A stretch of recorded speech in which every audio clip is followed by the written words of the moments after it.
각자의 자리에서 예배하시는 성도님들을 축복하고 환영합니다. 우리 함께 이 찬양으로 자녀들과 함께 예배하기 원합니다. 나는 예배자입니다.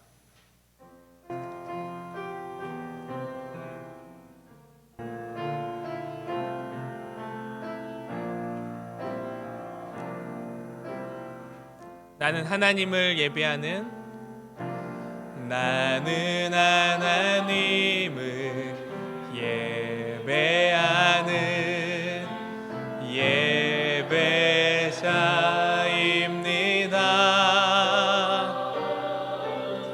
내가 서 있는 곳 어디서나 하나님을 예배합니다.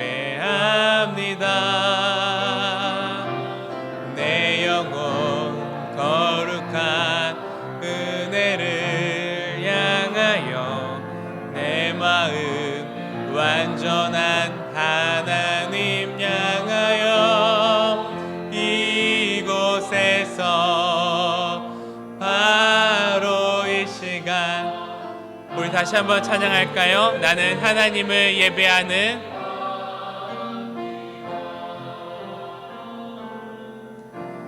나는 하나님을 예배하는 예배자입니다.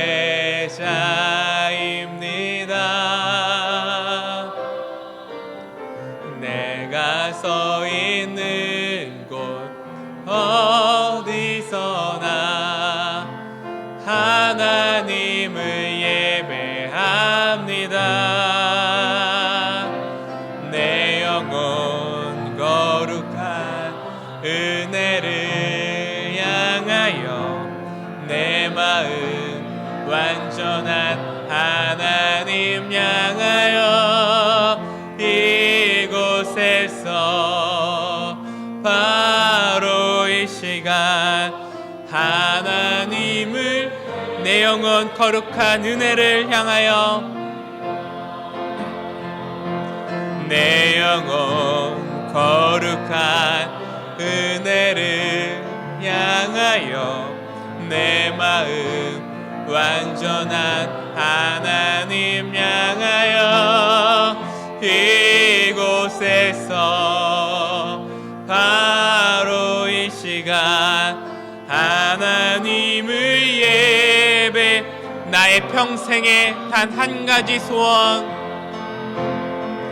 나의 평생에 단 한 가지 소원, 주의 아름다우심 보며 사랑 노래하는 것, 나의 왕 되신 주님의 얼굴 구하며 그 사랑 안에 머물며 사랑 노래야 나의 평생에, 나의 평생에 단 한 가지 소원, 주의 아름다우심 보며 사랑 노래하는 것, 나의 왕 되신 주님의 얼굴 구하며 그 사랑 안에 머물며 사랑 노래합니다. 우리 함께 예배를 위해 기도하기 원합니다. 하나님, 오늘도 내 마음을 다하여서 정성을 다해서 예배합니다. 우리가 드리는 예배 가운데 하나님께서 함께해 주시고 하나님이 받으시는 예배 되게 하여 주시옵소서. 오늘도 목사님을 통해서 전하실 그 하나님의 말씀, 그 말씀이 나에게 위로가 되고 힘이 되고 한 주를 살아갈 수 있는 하나님의 능력이 되기 원합니다. 목사님의 말씀을 붙들어 주시고 말씀 가운데 성령께서 선포하여 주시옵소서. 우리 같이 기도하시면서 나아가도록 하겠습니다. 기도하겠습니다. 하나님 감사합니다. 오늘도 우리가 예배 자리에 서 있습니다. 이 예배 자리를 소중하게 여기면서 하나님께 나아갑니다. 우리 마음을 다하여서 예배합니다. 우리 정성을 다해서 예배합니다. 우리 마음 모든 것들을 주님께 드리면서 나아갑니다. 하나님, 우리가 드린 예배가 하나님이 머무시는 예배 자리, 하나님이 함께 하시는 예배 자리 되게 하여 주시옵소서. 담임 목사님과 함께 해주시고 목사님을 통해서 전해진 그 하나님의 말씀이 오늘도 우리 가운데 새겨질 수 있도록 선포될 수 있도록 주여 인도하여 주시옵소서.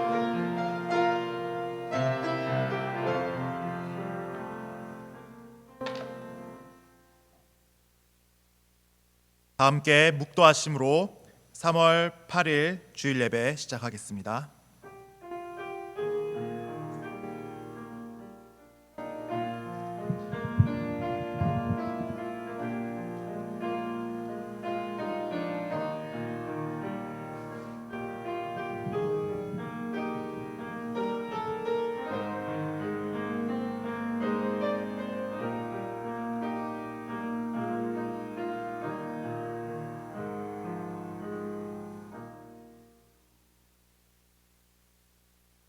사랑이 많으신 하나님 아버지, 오늘 우리에게 생명을 주시고 주일 허락하셔서 예배하게 해주시니 감사합니다.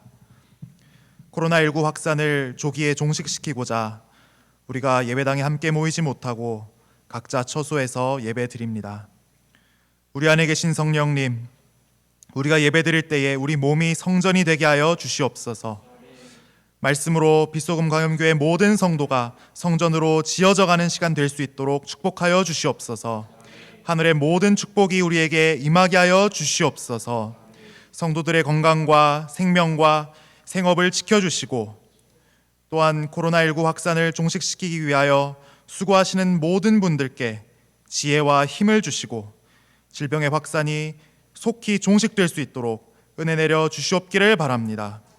우리에게 주시는 소중한 일상 가운데 하나님의 영광을 위해 살 수 있도록 은혜 내려 주시옵소서. 예수님 이름으로 기도합니다. 아멘. 찬송가 85장 함께 찬송하시겠습니다.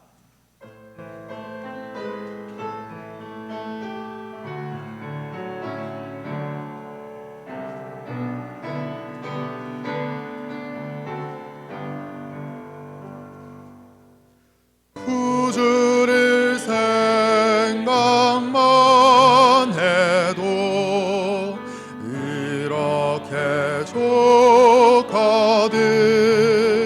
주 얼굴 배울 때야 얼마나 좋으랴.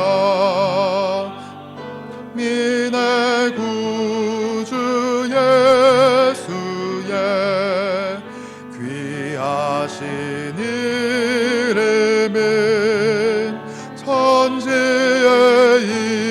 있는 이름 중 비할 데 없도다. 참 회개하는 자에게 소망이 되시고 후하고 찾는 자에게 기쁨이 되신다. 예수의 넓은 사랑을 어찌다 말하랴. 주 사랑 받은 사람만 그 사랑 알도다. 사랑의 구주 예수여 내 기쁨 되시고 이제로부터 영원히 영광이 되소서.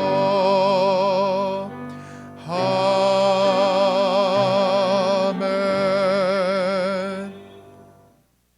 교동문 10번 시편 16편입니다. 하나님이여 나를 지켜주소서. 내가 주께 피하나이다.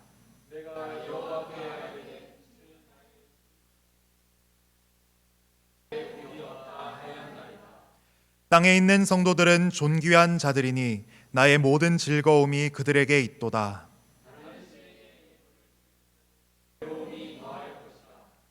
나는 그들이 드리는 피의 전제를 드리지 아니하며 여호와는 나의 산업과 나의 잔의 소득이시니 나의 분깃을 지키시나이다.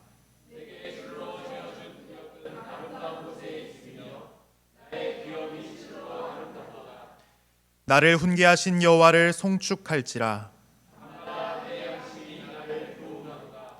내가 여호와를 항상 내 앞에 모심이여 그가 나의 오른쪽에 계심으로 내가 흔들리지 아니하리로다. 아멘.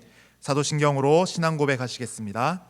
전능하사 천지를 만드신 하나님 아버지를 내가 믿사오며 그 외아들 우리 주 예수 그리스도를 믿사오니 이는 성령으로 잉태하사 동정녀 마리아에게 나시고 본디오 빌라도에게 고난을 받으사 십자가에 못 박혀 죽으시고 장사한 지 사흘 만에 죽은 자 가운데서 다시 살아나시며 하늘에 오르사 전능하신 하나님 우편에 앉아 계시다가 저리로서 산 자와 죽은 자를 심판하러 오시리라.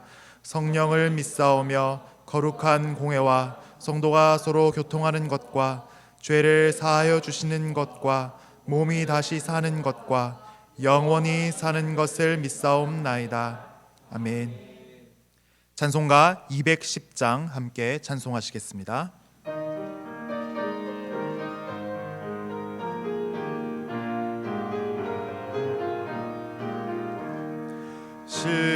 시온성과 같은 교회 그의 영광 한없다. 허락하신 말씀대로 주가 친히 세웠다. 반석 위에 세운 교회 흔들 자가 누구랴. 모든 원수 애워싸도 아무 근심 없도다. 생명샘이 솟아나와 모든 성도 마시니 언제든지 흘러넘쳐 부족함이 없도다. 이런 물이 흘러가니 목마를 자 누구랴. 주의 은혜 풍족하여 넘치고도 넘친다. 주의 은혜 내가 받아 시온 백성 되는 때 세상 사람 비방해도 주를 찬송하리라.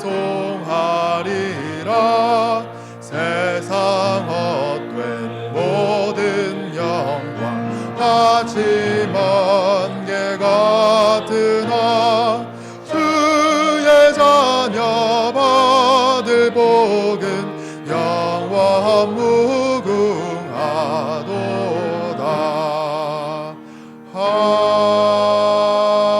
아멘. 우리를 대표하여 시므니 집사님 나오셔서 기도해 주시겠습니다.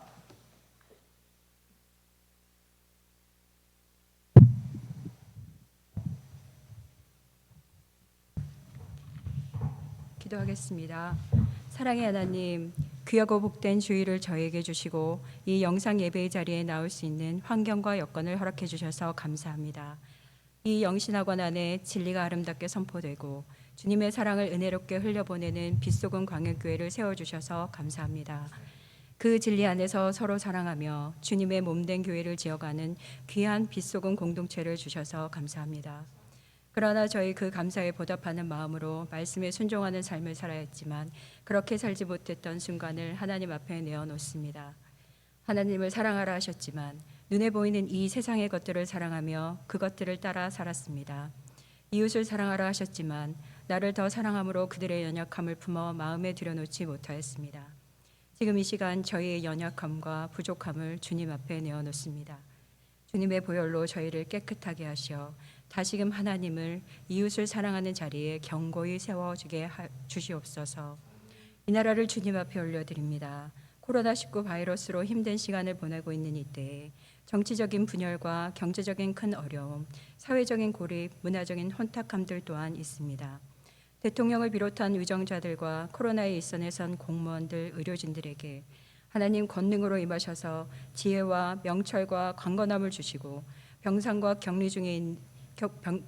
격리 중에서 불안과 두려움을 겪고 있는 환우들에게 하나님을 아는 지혜와 치료의 은혜가 풍성히 임하게 하여 주시고 저희들에게도 성령 충만함을 주셔서 불평 불만보다는 각자의 삶의 자리에서 기도하며 빛과 소금의 역할을 찾아 행하는 건강한 국민이 되게 하시어 이 모든 것들을 통해 하나님의 선하신 뜻이 이루어져 가게 하시옵소서.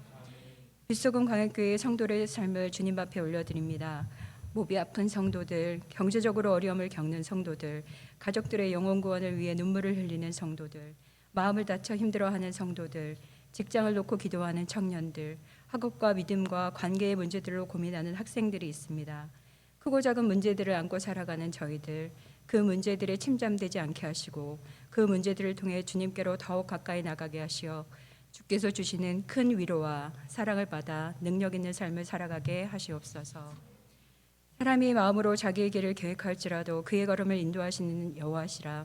3월을 시작하며 저희 안에 참 많은 계획들이 있었습니다. 하지만 하느님 저희들의 걸음을 멈춰 세우셨습니다. 삶을 돌아보게 하셨고 잠잠히 서서 주님의 뜻을 찾게 하셨습니다. 이 시간을 통해 저희 빛소금 성도 모두가 세상 너머에서 역사하시는 하나님을 볼 수 있게 하시고 그의 인도하심을 받아 내 뜻이 아닌 주님의 뜻을 따라가는 은혜의 걸음을 걷게 하여 주시옵소서. 말씀과 사랑으로 저희를 세워가시는 이경원 담임 목사님에게 영육의 강건함과 성령의 충만함을 주셔서 말씀 속의 주님이, 사역 속의 은혜가, 섬김 속의 사랑이 풍성히 담기게 하여 주시옵소서. 부교육자분들에게도 동일한 은혜로 채워주시옵소서. 이제 말씀을 듣습니다. 성령의 인도하심으로 말씀이 잘 깨달아져 저희 머리와 마음에 새겨지게 하시고 손과 발을 통하여 행하여지는 말씀 되게 하옵소서. 항상 저희와 함께 하셨고 지금도 함께 하시며 앞으로도 함께 하실 하나님을 찬양하며 우리를 사랑으로 구원하여 주신 예수님의 이름으로 기도드렸습니다. 아멘.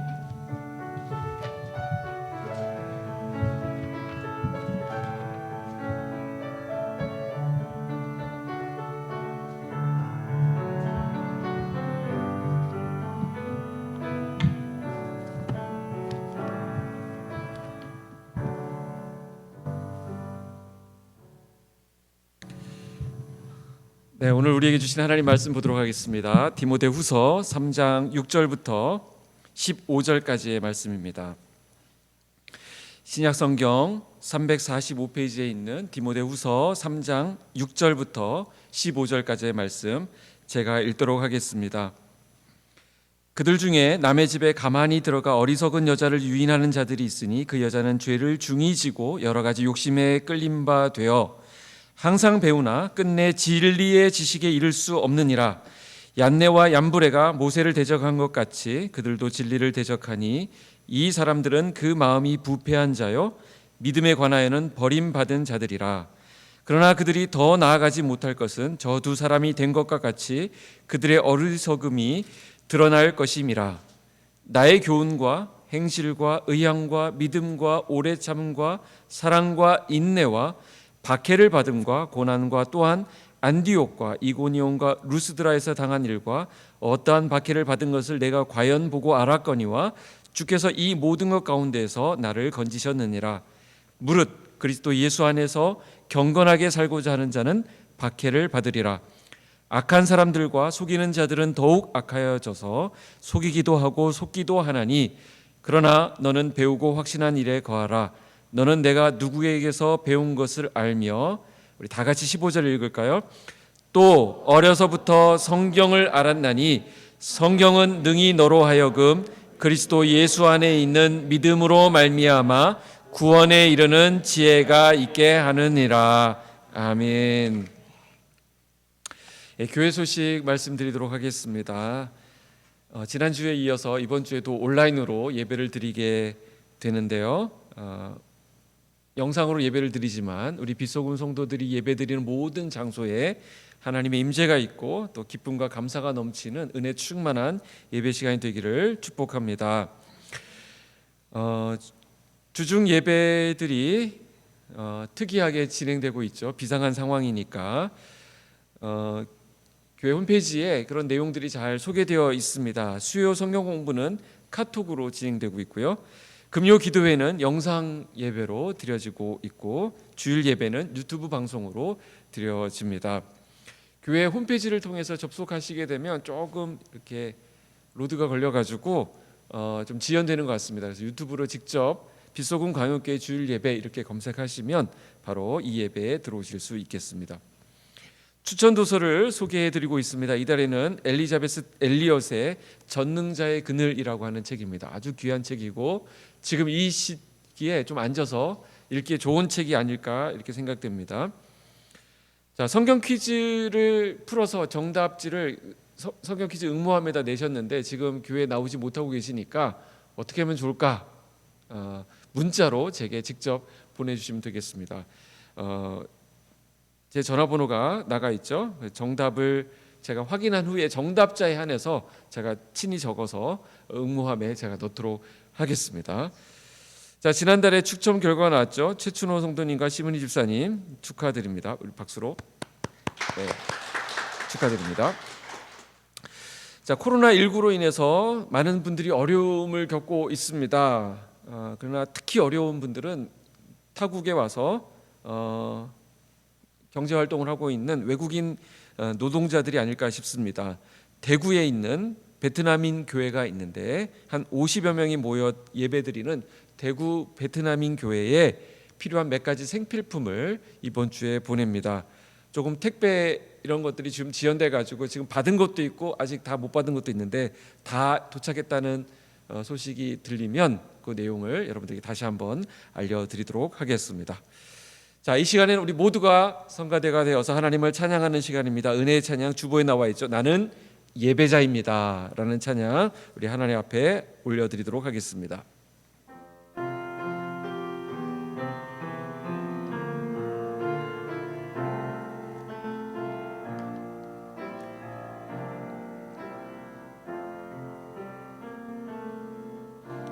나는 하나님을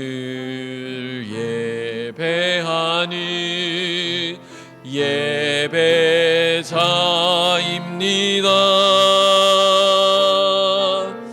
내가 서 있는 곳 어디서나 하나님을 예배합니다. 내 영혼 거룩한 은혜를 향하여 내 마음 완전한 하나님 향하여 이곳에서 바로 이 시간 하나님을 예배합니다. 내 영혼 거룩한 은혜를 향하여 내 마음 완전한 하나님 향하여 이곳에서 바로 이 시간 하나님을 예배합니다.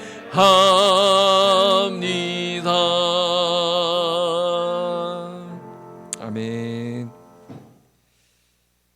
우리 계속 디모데후서 말씀을 보고 있었는데 지난주에 교회 설립 1주년을 맞이해서 요한복음 말씀을 잠깐 보았고요. 오늘은 다시 디모데후서 말씀으로 돌아오도록 하겠습니다. 오늘 말씀은 배우고 확신한 일에 거하라 라는 제목으로 말씀 전하도록 하겠습니다. 자, 이 시대를 어떻게 정의할 수 있을까라는 여러 가지 생각들이 있는데 오늘 디모데후서 3장 1절에 보니까 이렇게 정확하게 정리하고 있습니다. 1절에 보니까 너는 이것을 알라 말세에 고통하는 때가 이르러 이렇게 말하고 있죠. 성경은 우리가 사는 지금 이 때가 말세라고 말하고 있습니다.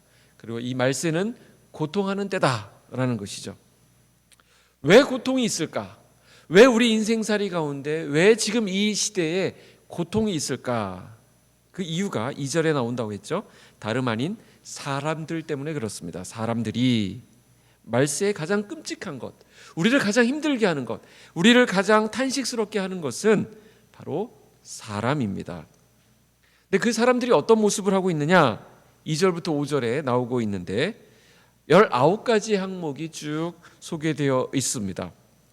근데 그거를 압축하고 이래서 카테고리로 딱 묶어보면 3가지 항목으로 구성이 되는데, 첫 번째는 자기 사랑하는 거예요. 자기를 사랑한다. 두 번째는 돈을 사랑하는 거예요. 세 번째는 쾌락을 사랑하는 것이었습니다. 무슨 말이죠? 이 3가지는 서로 긴밀하게 연결되어 있다라는 것입니다. 자기 사랑, 돈 사랑, 쾌락 사랑. 그러니까 결국 모두가 다 누구에게 집중되어 있냐면 자기와 관련되어 있습니다. 자기를 실현하는 것, 자기를 드러내는 것, 자기가 중심이 되는 것, 이것이 말세에 사람을 가장 끔찍하게 하는, 사람을 가장 비참하게 하는, 이 시대를 어렵게 하는 모든 요인이 바로 이 사람, 자기를 사랑하는, 자기가 중심이 된 사람의 모습이다라는 것입니다. 결국 마지막은 쾌락으로 귀결이 되는데, 하나님보다 쾌락을 더 추구하는, 자기의 그 욕망을 극대화시키는데 집중되어 있는 인간의 모습을 성경이 고발하고 있습니다. 이러한 말세의 현상, 이런 말세의 사람들을 만나게 될 텐데 너희들 그때 어떻게 될 것이냐? 5절에 뭐라고 말하고 있냐면 이 같은 자들에게서 내가 돌아서라, 이렇게 말씀하고 있습니다. 한번 있는 자리에서 한번 따라해 볼까요? 이런 자리에서 돌아서라. 돌아서라. 돌이키라는 것입니다. 본받지 말라는 거예요. 그들을 따라하지 말라는 것입니다. 너희들은 그들과 다른 종류의 사람들이다.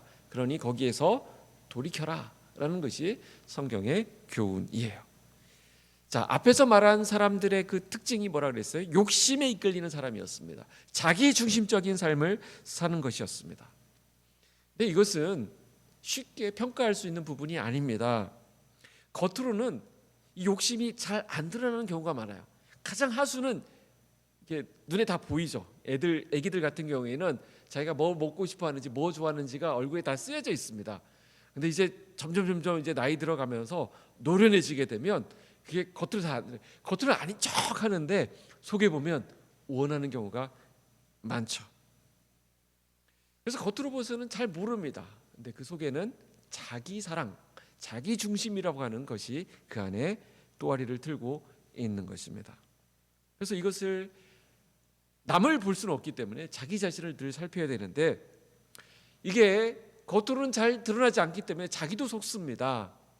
자기가 원하는 것이고 자기 욕심에서 나온 것이고 자기 사랑에서 비롯된 것임에도 불구하고 아닌 척, 아닌 것처럼 포장할 수 있다는 것이죠. 우리 기독교인들은 예수 그리스도의 사랑, 특히 그 예수 그리스도의 사랑 그러면 희생적인 사랑 아니겠습니까?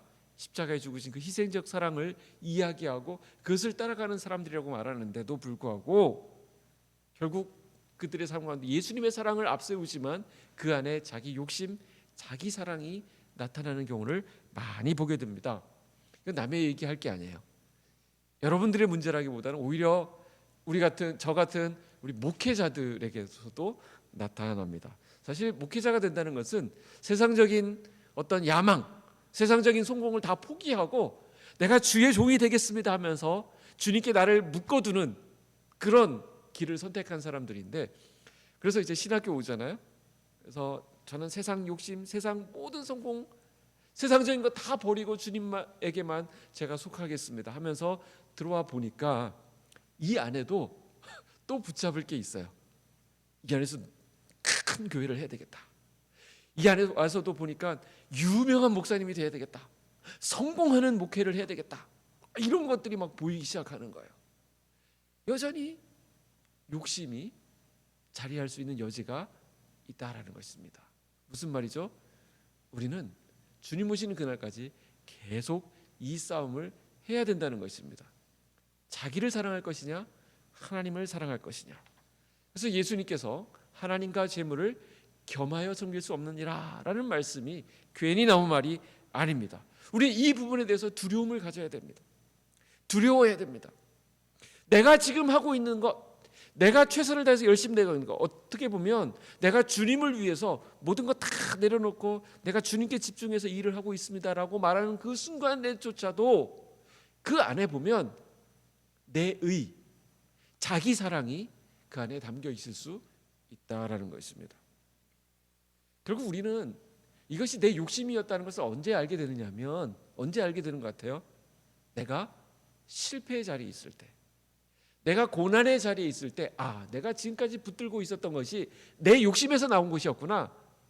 그것은 하나님의 뜻이 아니었구나.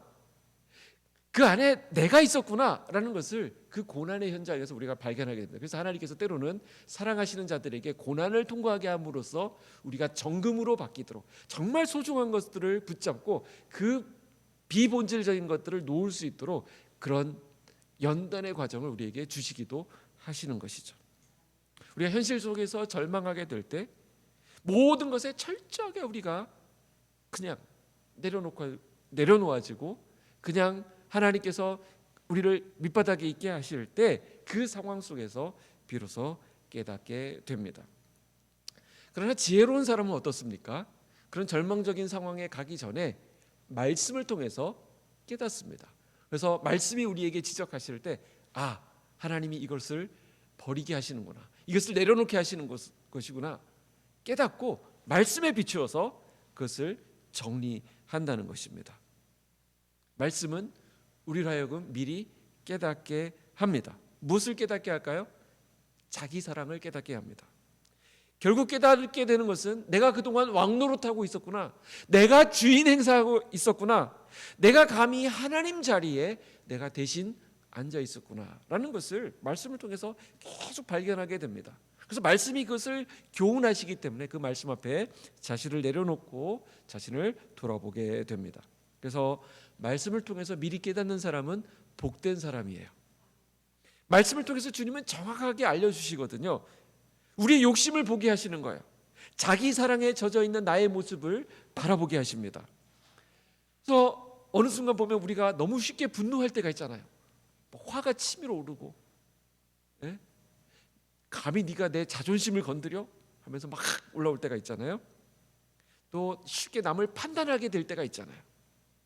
또 기쁨이 사라질 때가 있잖아요. 불평이 막 터져 나올 때가 있잖아요. 그는 틀림없이 욕심일 가능성이 큽니다. 욕심이 들어가 있기 때문에 주의 일을 한다고 하면서도, 주님을 위해서 내가 이런 귀한 일을 한다고 하면서도 분노가 생기는 거예요. 내 뜻대로 안 될 때. 그리고 남을 자꾸 비판하게 됩니다. 판단하게 됩니다. 우리가 잘해보자고 공동체로 모여가지고 어떤 선한 일을 하다가도 다른 사람의 어떤 모습, 하나님 쟤만 없으면 내가 잘할 수 있는데 쟤 때문에 내가 못하겠어요 라는 얘기를 하는 거예요.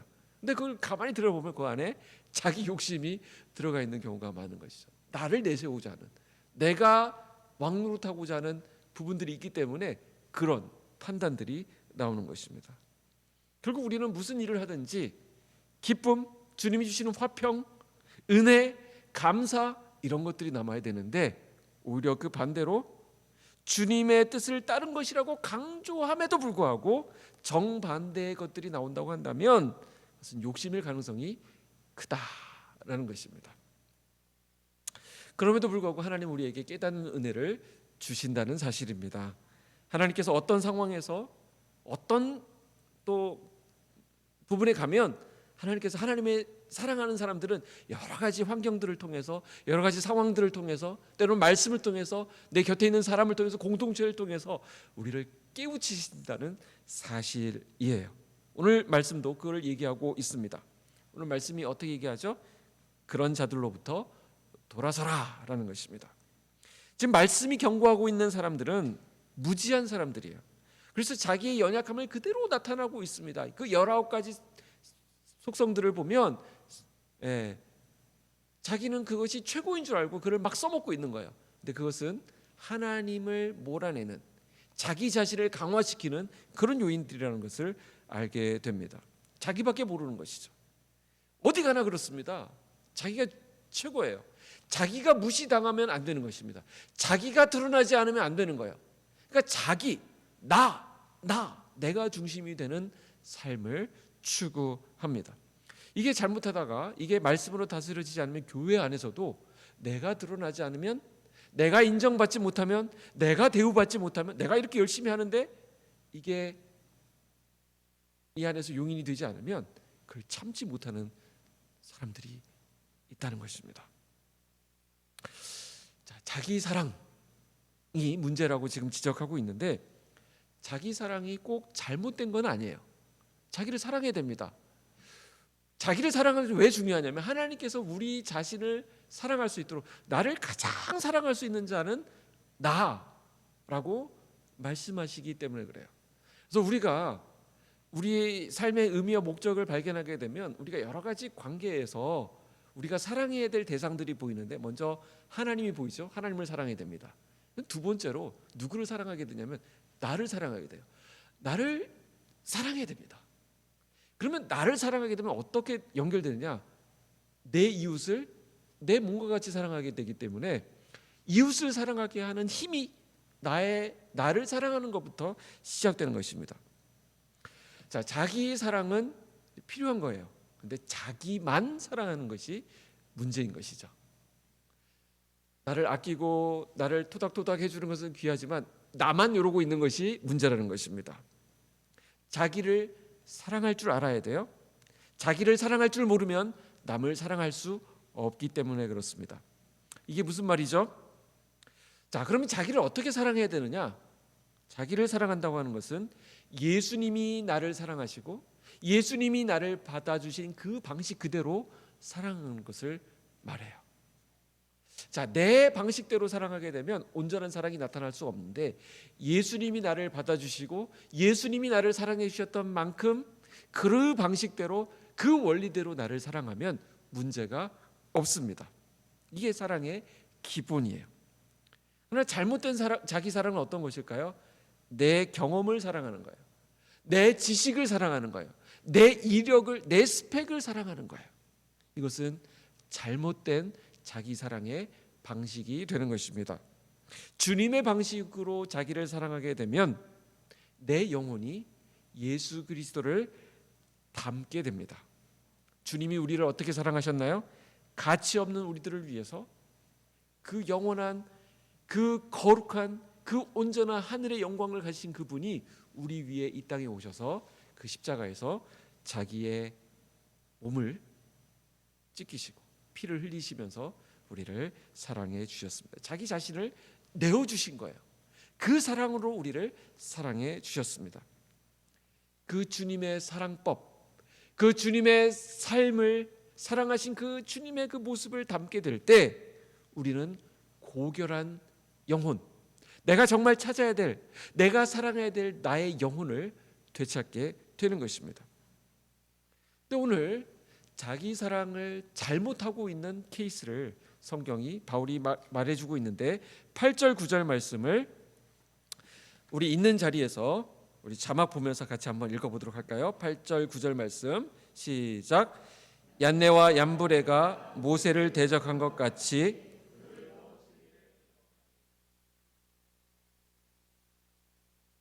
믿음에 관하여는 버림받은 자들이라. 그러나 그들이 더 나아가지 못할 것은 저 두 사람이 된 것과 같이 그들의 어리석음이 드러날 것임이라. 자, 굉장히 역설적인 말씀인데, 결국 자기만을 사랑하는 것, 자신만을 사랑하는 것은 오히려 자기를 사랑하지 못하는 것이다 라는 거예요. 자, 여기 보니까 마음이 부패하면 더 나아가지 못한다 그랬죠? 늘 그 자리에 머물러 있는 거예요. 더 나아가지 못하니까 머물러 있습니다. 자기의 어리석음만 그러면서 드러나게 되는 것입니다. 그래서 우리는 어떻게 되느냐? 바른 교훈과 바른 진리에 서 있어야 됩니다. 10절과 11절 앞부분까지만 제가 읽어볼게요. 나의 교훈과 행실과 의향과 믿음과 오래 참음과 사랑과 인내와 박해를 받음과 고난과 그랬습니다. 여기 나의 교훈이라고 했는데 이 편지를 쓰신 분이 바울이기 때문에 자, 사도 바울의 교훈이라고 할 수 있겠죠. 자, 바울의 교훈이 뭔가요? 바울은 계속해서 그의 교훈을 통해서 그의 편지를 통해 가지고 예수 그리스도의 십자가와 부활을 증거했습니다. 자, 예수님의 죽으심과 예수님의 부활하심, 이것을 계속 묵상하는 가운데 이것이 바울의 모든 삶의 근거가 되었다는 것입니다. 바울의 모든 삶의 목적이 되었어요. 바울이 살아가는 모든 삶의 방식이 되었습니다. 이것이 바로 바울의 교훈이에요. 예수님의 십자가와 죽으심과 그의 부활이 자기의 삶과 무관하게 동떨어진 것이 아니라 예수님의 십자가와 죽으심과 그의 부활하심이 자기의 모든 삶을 영위하는 삶의 방식, 매뉴얼이 되었다라는 것입니다. 그래서 그 삶을 자기도 살기 위해서 자신의 모든 것을 던졌고 그는 오래 참았고 이 박해와 이 고난과 이 어려움을 견뎌내었다라는 말을 하고 있는 거예요. 자, 11절 뒷부분부터 보면 또한 안디옥과 이고니온과 루스드라에서 당한 일과 어떠한 박해를 받은 것을 내가 과연 보고 알았거니와 그랬습니다. 자, 여러분들 한번 생각해 보세요. 왜 예수님을 잘 따라가는 바울에게 이런 어려움이 생겼을까요? 여러 지역들이 나오는데 그 바울이 전도 여행을 다녔던 소아시아 지역이라는 걸 알 수 있어요. 이제 가는 곳마다 고난이 있었습니다. 생각해 보세요. 복음을 전하러 가면 좋은 일만 생기고 평탄한 길이 열리고 계속 이렇게 형통해야 되는 거 아니겠습니까? 그런데 왜 이런 박해와 어려움들이 있게 되느냐라는 것입니다. 자, 바울이 복음 때문에 고난을 당했다라는 것은 우리가 다 알고 있는 부분입니다. 여기도 보니까 11절에 네가 과연 보고 알았거니와, 이건 다 알려진 사실이에요. 자, 그러면 바울이 지금 펼치고 있는 논리가 무엇입니까? 나의 지향하는 바, 행실, 뜻, 믿음, 사랑, 인내, 자, 이런 모든 요소들이 있죠. 여러 가지가 있지만 자, 여기서 언급하고 있는 모든 그런 고난의 과정 가운데 바울이 지향하고 있는 행실, 믿음, 뜻, 사랑, 인내, 이 모든 요소들은 결국 추구하는 것이 무엇이냐, 무엇을 향해서 이끌어내고 있느냐, 전부 다 예수 그리스도께로 우리를 이끌어가고 있다라는 것입니다. 이 모든 요소들, 그런 고난의 여정 가운데 나타나고 있는 모든 부분들은 예수로 결론 나게 된다라는 것입니다. 이 모든 것을 하나로 모으고 종합하면 예수 그리스도 한 분을 향해서 나아가고 있다라는 말을 하고 있는 것입니다. 즉, 다시 말해서 예수를 더 알게 하고 예수를 더 닮게 하고 예수를 더 살아내게 하는 것, 이것이 바울에게 있었던 부분입니다. 결국 우리가 생각해야 될 부분이 있는데 그것이 무엇이냐면 내가 지향하는 바의 그 끝에는 무엇이 남느냐라는 것입니다. 예수가 남느냐, 내가 남느냐, 결국 이 싸움이죠. 우리의 인생의 끝에, 우리의 삶을 정리하면서 그 마지막에 남는 것이 예수라고 하면 우리는 주님 앞에서 성공적인 삶을 사는 것이고, 그 끝에 내가 남는 거예요. 내 업적, 내가 쌓아놓은 것들, 내가 지나온 여러 가지 이력들, 이것이 남는다면 하나님 앞에서는 오히려 실패한 인생을 살게 된 것이다 라는 것이 바울의 논리입니다. 우리는 다들 소망이 있습니다. 꿈이 있습니다. 비전이 있어요. 목표가 있습니다. 그리고 내가 가진 그 꿈을 이루기 위해서 부단히 노력합니다. 학교를 가고요, 취업을 하고요, 돈을 벌고요, 여러 가지 계획들을 세웁니다. 그래서 그것들을 이루기 위해서, 그 목표를 이루기 위해서 관계를 맺는 거예요. 사람이 필요하니까. 우리 괜히 아닌 척하지 맙시다. 우리 필요하니까 사람을 만나는 거잖아요. 그래서 스펙도 쌓는 거예요. 돈도 투자를 합니다. 모아둡니다. 그런데 우리가 목표한 것을 이루면 좋지만 이룬 사람들도 있겠죠, 물론. 그러나 대부분의 사람들은 이루지 못합니다. 그럼 어떻게 되죠? 내가 목표했는데, 그렇게 노력했는데, 그렇게 사람에게 투자를 했는데, 신경을 썼는데 이루지 못해서, 목표를 이루지 못해서, 그럼 어떻게 돼요? 우리에게 생기는 감정은 분노죠. 분노. 원망이 생깁니다.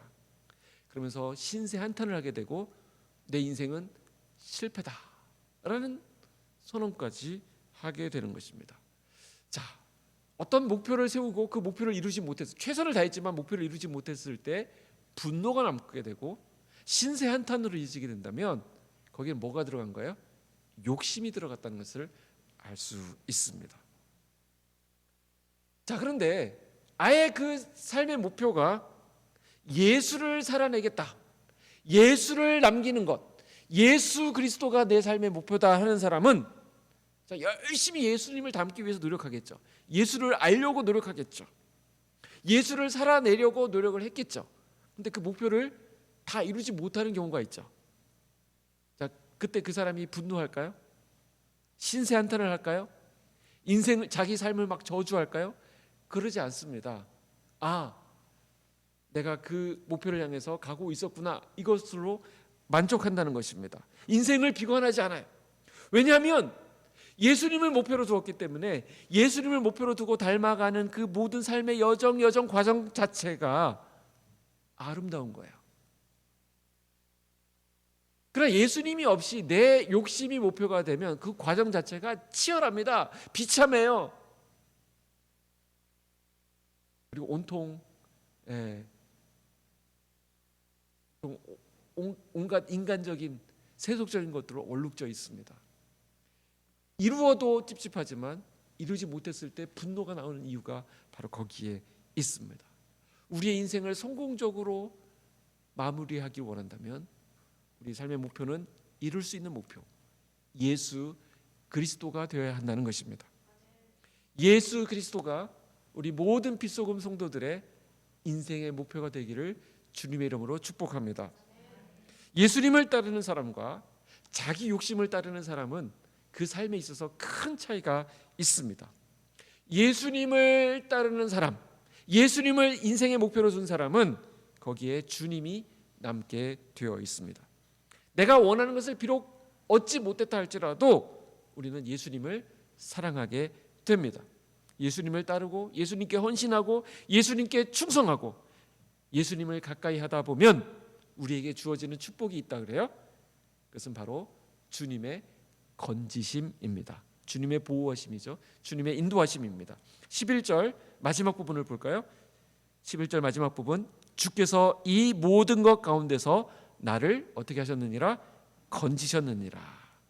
예수님은 그를 따르는 자들에게 중간 과정에 여러 가지 어려움과 박해와 고난과 온갖 시련들이 있다 할지라도 그 끝에 우리를 건지시는 분이라고 이렇게 말씀하고 있습니다.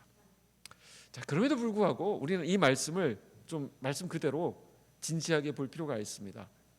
건지심을 말하고 있는데도 불구하고 오늘 본문은 그 건지심에 있다기보다는 초점을 박해에 두고 있어요. 박해. 12절 보시죠. 무릇 그리스도 예수 안에서 경건하게 살고자 하는 자는 박해를 받으리라 그랬습니다. 오늘 말씀이 뭐라고 얘기하고 있죠? 박해가 전혀 없을 것이다. 예수를 따르면 만사 형통이다. 다 잘 될 것이다. 그게 아니라 오히려 어려움이 있을 것임을 말씀하고 있습니다. 자, 이걸 어떻게 해석해야 될까요? 어떻게 해석해야 될까요? 잘못 왔다. 내가 잘못 선택했다. 이렇게 생각이 될까요? 자, 예수 믿으면 박해가 없다가 아니에요. 박해가 있을 것이다. 오히려 경건하게 살려고 하면 할수록 핍박이 있을 것이다. 박해가 있을 것이다. 이렇게 얘기를 합니다. 자, 그런데 오늘 성경에 관심은 어디에 있습니까? 박해가 있습니다. 박해가 있더라도 내가 받은 그 은혜, 내가 붙잡은 그 목표, 내 삶의 이유가 되시는 예수 그리스도 그 자체가 나에게 복이 된다라는 것이죠. 그러니까 이미 내가 받은 예수 그리스도 그 영광, 그게 너무나도 크고 아름다운 것이기 때문에 그 따라 나오는 여러 가지 박해나 어려움은 그는 그렇게 중요한 결정적인 것이 아니다라는 것입니다. 예수 그리스도 자체가 너무 좋은 것이기 때문에 나에게 수많은 핍박과 고난과 어려움이 있다 할지라도 그것을 능히 감당할 수 있는 힘이 예수 그리스도 안에 있다는 것을 말씀하고 있습니다. 여러분, 세상은 원래 이렇게 돌아가게 되어 있습니다. 세상은 이런 데예요. 순진하게 그런 줄 몰랐어요. 그러시면 안 돼요. 세상은 이렇다니까요. 13절 한번 보세요. 13절 세상이 어떤 것인지 시작. 악한 사람들과 속이는 자들은 더욱 악하여져서 속이기도 하고 속기도 하나니. 세상은 원래 속이는 거예요. 더 악해지게 돼 있다는 거예요. 세상이 점점 더 악해지게 되어 있습니다. 자, 그때 우리는 어떻게 해야 될까? 별로 우리가 당황할 필요가 없습니다. 우리의 초점은 예수 그리스도께 맞춰져 있기 때문에 그렇습니다. 제가 존경하는 선배님이 설교하시는 걸 좀 들어봤는데 그분이 어떤 상담하시는 분을 통해서 이야기를 들었대요. 그런데 어떤 그 부부가 있는데 60대 부인이 상담을 하는데 이분은 걱정이 너무 많다는 거예요. 걱정이 매사가 걱정이에요. 특히 남편 걱정을 많이 한대요. 이 남편 가서 어디서 사고 치지 않을까, 나가서 뭘 하지 않을까, 계속 걱정. 그리고 이제 결혼해서 출가한 자기 아이 걱정. 이제 출가했는데도 혹시 또 무슨 일 생기지 않을까 걱정. 또 그 사돈댁 또 걱정하는 거예요. 거기에 뭐 일이 있다고 하는데 그거 어떻게 되나 그 걱정. 또 이제 아들이 결혼하는데 아들 또 며느리 될 사람 걱정. 또 친정 걱정. 친정에 또 오빠가 뭐 어떻게 됐다는데 뭐 건강이 또 어떻게 될지 모른다는데 그거 걱정. 그리고 또 그 조카 걱정. 미세먼지 걱정, 청년 실업 걱정, 뉴스 보면서 총선 걱정. 자기가 이런 걱정을 다 하고 있는 거예요. 나라 걱정. 근데 걱정하는데 맨날 보면서 걱정을 하지만 정작 자신은 그걸 해결하기 위한 생산적인 일을 하나도 안 하고 있어요. 걱정만 하고 있는 거예요. 뉴스만 보면서 또 걱정. 아이고 또 코로나 걱정. 계속 걱정해. 남의 이야기는 열심히 들어요. 막 이런 걸 이제 오지랖이 넓다 그러죠. 온갖 데 다 댕기면서 소식 다 듣고 정보는 다 들어오는데 걱정만 하고 있는 거예요.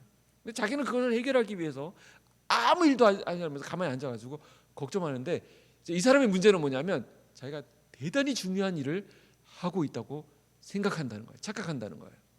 어떻습니까? 걱정만 하고 있는 사람이 대단한 일을 어떤 하고 있나요? 쓸데없는 걱정을 하는 것이죠. 결국 우리는 이 세상을 바라보면서 우리가 가져야 될 시각이 바로 그것입니다. 악한 사람들과 속이는 자들은 더욱 악하여져서 속이기도 하고 속기도 하나니. 이걸 알고 들어가면 이미 굉장히 많은 부분을 우리가 먹고 들어가는 거예요. 세상은 그렇다는 것입니다. 악하다는 거예요. 속인다는 것입니다. 그렇기 때문에 너희들은 그것을 알고 그들의 길로 갈 것이 아니라 거기서 돌아서서 어떤 자세를 취해야 되느냐, 어떤 스탠스를 잡아야 되느냐. 14절 말씀입니다. 오늘 말씀의 핵심이 되겠는데 14절 우리 있는 자리에서 큰 소리 한번 읽어봅시다. 14절 시작. 그러나 너는 배우고 확신한 일에 거하라. 너는 내가 누구에게서 배운 것을 알며. 그랬습니다. 어디에 거하라고요? 배우고 확신한 일에 거하라 그랬습니다. 우리는 끊임없이 점검해야 됩니다. 우리가 하고 있는 것, 내가 생각하고 있는 것, 내 뜻, 이것이 내 욕망을 따르고 있는 것인지 하나님을 따르고 있는 것인지 이것을 분별할 수 있는 힘을 키워야 되는데 그러기 위해서는 어떻게 되느냐? 말씀을 잘 배워야 됩니다. 아까 우리가 예수께 우리의 삶의 인생의 목표를 우리의 초점을 맞춰야 된다 그랬는데 예수님께 초점을 맞춘다는 게 뭘까요? 예수님을 생각하고 예수님을 묵상한다? 결국 그것은 성경에 초점을 맞추는 것을 말해요. 성경 말씀이 내 삶의 기준이 되어서 나를 이끌어가는 것을 말합니다. 그래서 우리가 말씀을 잘 배워야 돼요. 누구에게 잘 배워야 될까요? 좋은 선생님에게. 좋은 선생님 소개해 줄까요? 멀리 있지 않는데. 그래서 건강한 공동체를 만나서 말씀을 잘 배우는 게 필요합니다. 말씀을 제대로 볼 수 있는 힘을 키워야 돼요. 이 말씀을 읽고 이 말씀에서 하나님의 뜻을 발견하는 능력을 키우지 않으면 자꾸 흔들립니다. 자꾸 넘어져요. 그러니까 말씀이 해석되고 말씀이 묵상되고 말씀을 통해서 하나님의 뜻을 발견할 수 있으면 우리 넘어지지 않습니다. 계속 묵상하는 훈련을 하셔야 돼요. 그래야 우리 삶에 대한 하나님의 뜻을 발견할 수 있고 삶을 해석해낼 수 있습니다. 오늘 성경은 우리로 하여금 성경이 우리에게 주는 첫 번째 기능이 무엇이냐? 우리 다음 시간에 좀 이 부분을 깊이 볼 것인데, 먼저 구원에 이르는 지혜가 있다, 이렇게 이야기를 합니다. 자, 15절 말씀 같이 한번 읽어볼까요? 15절 시작. 또 어려서부터 성경을 알았나니 성경은 능히 너로 하여금 그리스도 예수 안에 있는 믿음으로 말미암아 구원에 이르는 지혜가 있게 하느니라. 성경은 우리에게 구원에 이르는 지혜가 있게 하느니라, 이렇게 말씀하고 있습니다. 왜 성경이 우리에게 최고의 선물이 되느냐? 성경을 통해서 우리는 구원에 이르게 됩니다. 우리가 구원받을 수 있는 모든 것을 성경이 가르쳐주고 있다는 거예요. 성경이 없다라면 우리가 어떻게 하나님에 대해서 알 수 있었을까요? 성경이 아니라면 어떻게 나를 위해서 죽어주신, 십자가에 죽으신 그 예수 그리스도에 대해서 우리가 깨달을 수 있었을까요? 성경이 없다고 한다면 우리 인생의 문제들을 바라보면서 어떻게 이것을 해결해 나갈 수 있는지 그 답을 어떻게 알 수 있었을까요? 결국 성경이 있었기 때문에 우리가 구원에 이르는 지혜를 얻게 됩니다. 그래서 우리의 책임은 이 성경을 읽고 묵상하고 성경의 인도하심을 받는 것입니다. 우리 디모데후서를 말씀을 하면서 우리의 1차적인 사명은 복음을 지키는 거라 그랬잖아요. 복음을 지킨다는 것은 복음을 전해준다고 하는데, 우리가 전해주는 그 복음의 내용이 사실은 성경 말씀이에요. 그러니까 우리는 성경 말씀에 익숙해져 있어야 한다는 것이죠. 하나님께서 우리 한국교회 성도들에게 지금 귀한 시간을 주셨다라고 생각합니다. 지금 오히려 어디 나갈 데가 없어요. 집에 있어야 됩니다. 근데 집에 있는데 스마트폰을 가지고 집에 있는 건 위험해요. TV를 안고 집에 있는 건 위험합니다. 오히려 그것들을 좀 끊고, 그것은 평소에 좀 하시고, 아니요, 평소에 하면 안 되는구나. 평소에 좀 그만하시고, 지금 이 특별한 시기에 성경을 읽고 성경을 묵상하고 성경을 연구하는 시간들을 가지면 어떨까 생각합니다. 하나님 주신 절호의 찬스라고 생각합니다.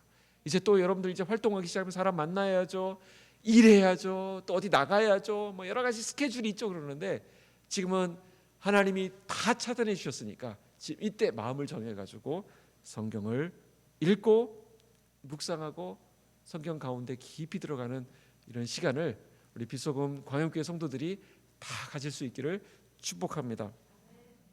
무디라고 하는 분이 이런 말씀하셨어요. 100사람 가운데 한 사람이 성경을 읽으면 다른 99명은 그 한 사람을 통하여 말씀을 읽는다 그랬어요. 그 한 사람이 성경 말씀으로 무장되어 있는 것이 얼마나 많은 사람에게 선한 영향을 미치는지 깨닫게 해주는 그런 말씀이라고 생각합니다. 우리는 하나님의 말씀을 어떤 형태로든 읽고 우리 몸에 지녀야 하겠습니다. 이 귀한 절호의 찬스에 하나님 말씀 앞에 몰입되시고 예수 그리스도를 살아내는 저와 여러분, 우리 빛소금 공동체 되기를 주님의 이름으로 축복합니다. 기도하겠습니다. 하나님 감사합니다. 오늘 주신 말씀 마음에 새기면서 우리의 삶의 목표는 예수 그리스도가 되게 하여 주시옵소서. 예수 그리스도께 초점을 맞추기 위하여 우리에게 알려주신 그 방법, 말씀 앞에 우리가 나아가게 하여 주시고, 이 기회에, 이 시간에 시간을 허비하지 아니하고 세월 허송하지 아니하고 하나님 말씀 앞에 온전히 서는 우리 사랑하는 성도들 다 되게 하여 주시옵소서. 예수 그리스도의 이름으로 기도하옵나이다. 아멘. 우리 이 시간 교육자들 나오셔서 헌금 찬양 하도록 하겠습니다.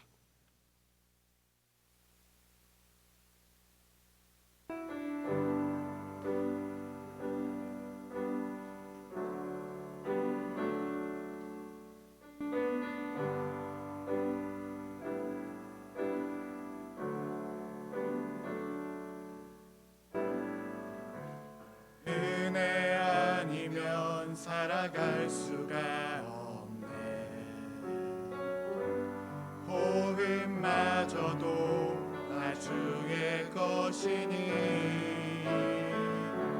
세상 평안과 위로 내게 없어도 예수 오직 예수뿐이네. 은혜 아니면 살아갈 수가 없네.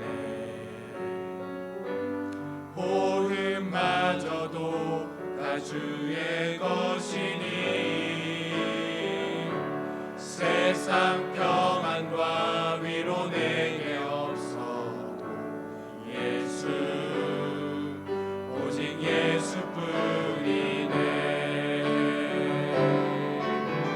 그 시내에 다 볼 수도 없고 작은 고난에 지쳐도 주께 묻기 나의 모든 삶 버티고 견디게 하시네. 주신 예외 다 볼 수도 없고 작은 고난에 지쳐도 주께 묻기 나의 모든 삶 버티고 견디게 하시네.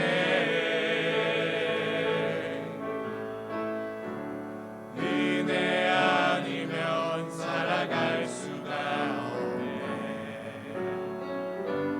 나의 모든 것 다 주께 맡기니 참된 평안과 위로 내게 주신 주 예수 오직 예수뿐이네. 예수 오직 예수뿐이네.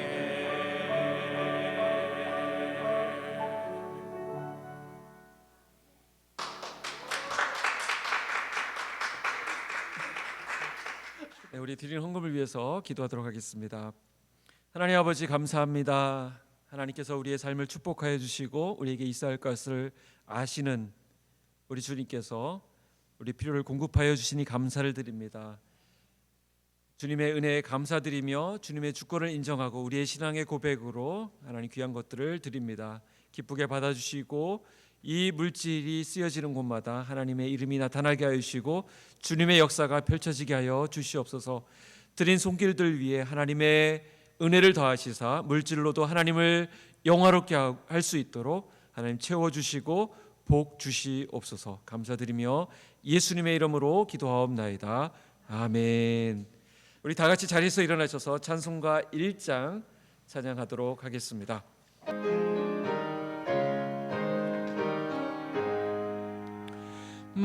만복의 근원 하나님 온 백성 찬송 드리고 저 천사여 찬송하세.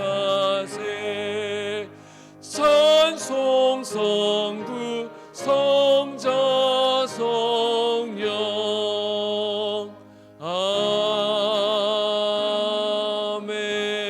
아멘. 지금은 우리 주 예수 그리스도의 은혜와 아버지 하나님의 크고 놀라우신 사랑하심과 성령님의 인도하심, 교통하심, 충만케 하심이 가정에서 예배를 드리지만 하나님을 바라보며 예수를 살아내기로 다짐하는 사랑하는 빛소금 성도들 위해 이제로 영원히 함께 계실지어다. 아멘.